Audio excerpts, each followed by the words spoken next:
미국 워싱턴주 레이크우드의 어느 허허벌판에 웨스턴 스테이트라는 정신병원이 세워졌습니다.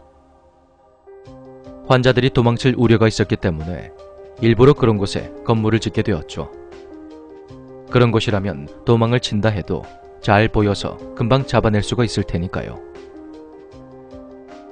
병원은 환자들 3,000명 정도를 수용할 만큼 거대한 규모였는데 정부 보조금이 부족해서 제대로 된 시설과 의료진들을 갖출 수 없었습니다. 병원이 세워졌던 시대에는 정신병을 치료하는 기술이나 약물이 크게 발전되지 않았을 때였습니다. 그래서 아주 위험하고 실험적인 치료법들이 많았다고 합니다. 정신병 환자들을 치료하는 방법에는 크게 3가지가 있었습니다.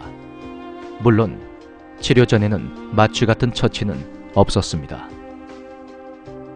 첫 번째, 끓는 물에 담근 커다란 천을 환자의 몸에 뒤집어 씌우면 정신이 번쩍 들면서 치료에 도움이 된다.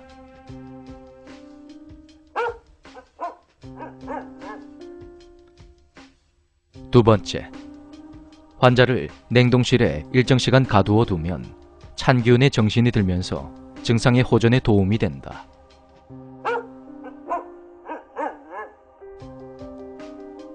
세 번째, 환자에게 직접적인 전기 충격을 가해서 정신이 들게 한다. 물론 이 3가지 방법은 과학적으로 전혀 검증되지 않은 그런 치료법이었습니다.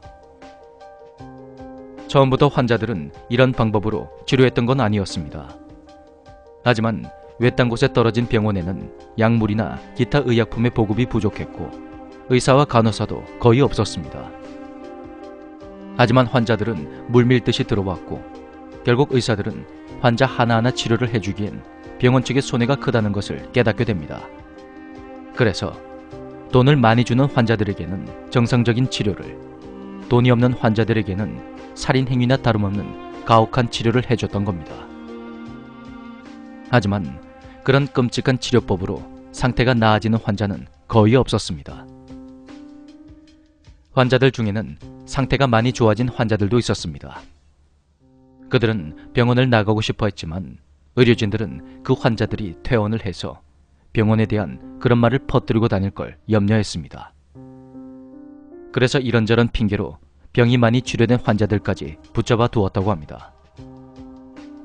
그들은 잔인한 치료를 받으며 고통에 몸부림치는 다른 환자들을 보며 공포에 떨어야만 했습니다.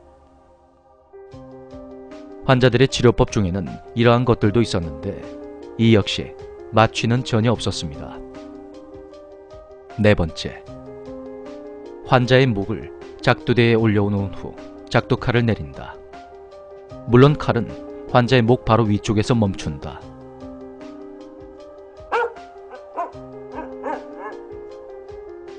이것은 환자를 순간적인 공포로 몰아넣어서 정신을 차리게 하는 방법이었습니다.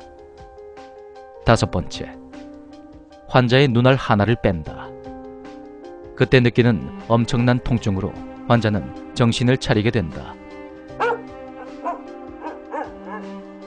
여섯 번째, 환자의 눈앞에서 가족 사진을 모두 태운다.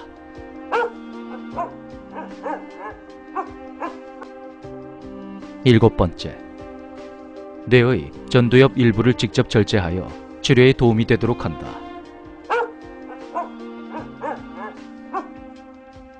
특히 전두엽 절제술로 알려진 이 수술은 노벨상까지 받았다고 하지만 위험 부담이 크고 부작용이 엄청나다고 합니다.